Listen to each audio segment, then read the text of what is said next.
پہلے سے حصے کے اندر ہم پالیٹکس کی بات کریں گے، اس کے بعد پھر ہم بات کریں گے سفارتی سطح کے اوپر اور دفاعی سطح کے اوپر پاکستان نے کیا پایا کیا کھویا اس حوالے سے۔ سب سے پہلے ذرا بات کرتے ہیں، آج کل مفاہمت کی بات ہو رہی ہے، مزاحمت کی بات بھی ہو رہی ہے، سائملٹینیسلی دونوں باتیں چل رہی ہیں، لیکن ایک بڑی انٹرسٹنگ بات یہ ہے اور وہ یہ ہے کہ ایسی دوران جہاں Peoples Party P M L N نے پی ٹی آئی سے بات کرنی ہے، وہاں یہ بات ہو رہی ہے کہ پیپلز پارٹی اور پی ایم ایل این لمبی اننگز کے لیے آئی ہیں۔ نیشنل اسمبلی کے اسپیکر کیا فرماتے ہیں، سنیں ذرا۔ ایک جو ساتھ ہے اس وقت پیپلز پارٹی کا اور مسلم لیگ نون کا ایک لمبی اننگ کھیلنے کا ارادہ ہے دونوں جماعتوں میں، جس میں پاکستان کی بہتری کے لیے یہ کام کریں گے۔ اب اس حوالے سے انہوں نے Peoples Party P M L N کی بات کر دی ہے۔ آج صادق صاحب نے اسپیکر قومی اسمبلی ہیں، بات کر رہے ہیں تو ذمہ دارانہ طریقے سے کر رہے ہیں، کہیں کوئی خبر ہوگی، کہیں کوئی بتایا گیا ہوگا انہیں یا کہیں کوئی ارادہ ہوگا، لیکن پیپلز پارٹی اس بات کو ماننے سے انکاری ہے کہ کیسے لمبی اننگز کے لیے آ سکتے ہیں۔ شاید ان کو یہ نظر آ رہا ہے کہ اگر لمبی اننگز آئی تو کوئی پی ایم ایل این ہی لیڈ پر نہ ہو، ایسے میں پیپلز پارٹی کدھر جائے گی، تو اسی لیے وہ کہتے ہیں، اور ویسے بھی جمہوری جماعت ہے تو وہ فرماتے ہیں کہ جی یہ تو عوام نے ڈیسائیڈ کرنا ہے کہ کون کتنی لمبی اننگز کے لیے آئے۔ تو بلاول بھٹو زرداری صاحب کی بھی گفتگو سنیں۔ جہاں تک لمبی اننگز کی بات ہے، یہ تو عوام فیصلے کریں گے کہ کون لمبی اننگز کھیلیں گے یا نہیں کھیلیں گے اور کون سے کمبینیشنز کھیلیں گے۔ سیاسی جماعتوں کو سیاسی راستے نکالنے چاہیے۔ معاشی مشکلات ہے، قومی سلامتی کے سوال ہے، یہ ان کے جو لانگ ٹرم حل ہے وہ کسی ایک جماعت کی لمبی اننگز سے نہیں، وہ جینیوئن پولیٹیکل سٹیبلٹی سے قائم کیا جاتا ہے۔ اب جینوئن پولیٹیکل انسٹیبلٹی کو اسٹیبلٹی میں کنورٹ کرنے کے لیے ایک بڑی اہم چیز ہے، اور وہ یہ کہ اپوزیشن اور حکومت مل کر بیٹھے، لیکن یہاں مسئلہ یہ ہے کہ اپوزیشن کہتی ہے پہلے آپ، حکومت کہتی ہے پہلے آپ، یعنی شروعات آپ کریں گے مذاکرات کی، مفاہمت تو تب ہوگی جب مذاکرات کے لیے میز پر بیٹھیں گے، اور میز پر تب بیٹھیں گے جب کوئی پہل کرے گا۔ یہاں سکرینز پر آ کر تو سب کہتے ہیں کہ آئیے مذاکرات کرتے ہیں، ہمیں مذاکرات میں کوئی مسئلہ نہیں ہے، لیکن ایسا ہوتا نہیں ہے۔ پی ٹی آئی کو بھی اسی حوالے سے بلاول بھٹو زرداری صاحب نے کہہ دیا کہ ایک کیس کے بعد آپ اتنا رونا دھونا کر رہے ہیں۔ سنیں ذرا بلاول بھٹو زرداری صاحب کیا کہتے ہیں۔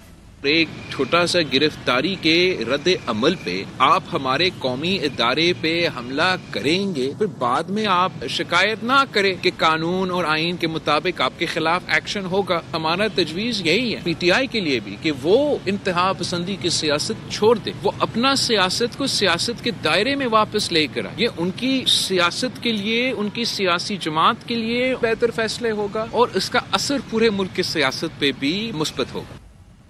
اور ملک کی سیاست کے اوپر ترامیم کا اثر بھی ہوگا، جو کہ لگ رہا ہے کہ آنے والے سال کے اندر ایک ترمیم تو شروع میں ہی آ جائے گی۔ بیرسٹر عقیل ملک صاحب ہمارے ساتھ موجود ہیں، وزیر مملکت برائے انصاف و قانون۔ بہت شکریہ بیرسٹر صاحب، آپ نے جوائن کیا اسی سیگمنٹ میں۔ آخر میں جا کے شفیع اللہ جان صاحب ہمارے ساتھ موجود ہوں گے، مشیر اطلاعات خیبر پختونخوا۔ بیرسٹر صاحب سب سے پہلے تو یہ بتا دیجیے گا 28ویں ترمیم، کیونکہ بلاول بھٹو زرداری صاحب نے کہہ دیا کوئی 28ویں ترمیم کی بات نہیں ہے، یہ آنے والے سال میں جنوری میں، فیبروری میں، مارچ میں کب آ رہی ہے 28ویں ترمیم؟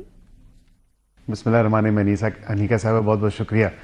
دیکھیں پہلے 2 مہینے کا تو مجھے پتہ نہیں ہے، لیکن البتہ ظاہری بات ہے 27ویں کے بعد نمبر جو ہے وہ 28 ہی آتا ہے 27 کے بعد، تو میں یہ بالکل سمجھتا ہوں کہ جب بھی آئی کنسنسس کے ساتھ آئے گی۔ بلاول صاحب بالکل ٹھیک کہہ رہے ہیں، ان کی سپورٹ کے بغیر، ان کی جماعت کی حمایت کے بغیر کسی قسم کی آئینی ترمیم نہیں آ سکتی۔ میں نے پچھلی دفعہ بھی ذکر کیا کہ 74-75 ان کی ووٹس ہیں نیشنل اسمبلی میں اور 26 ووٹس ہیں سینٹ میں، تو 2/3 اکثریت پوری کرنے کے لیے آپ کو دونوں ہاؤسز سے 2/3 میجورٹی کی ضرورت ہوتی ہے، اور بغیر ان کی سپورٹ کے، جو کہ بڑی اتحادی ہے جماعت ہے اور اس کی سپورٹ لازم و ملزوم ہے، تو ان کے بغیر تو کسی قسم کی آئینی ترمیم نہیں ہو سکتی۔ ہاں کچھ اس کے کانٹورز میں نے آپ کو بتایا کہ جن چیزوں پہ سوچا جا رہا ہے، کچھ تو کیری فارورڈ ہو رہی ہیں 27 سے ہی تمام تر معاملہ، لیکن اب یہ ایک ڈسکشن ہے، ایٹ لیسٹ ایک بات چیت کا جو تمام تر معاملہ ہے وہ ڈسکشن اوپن ہوئی ہے، وہ کس حد تک آگے بڑھے گی، whether that will culminate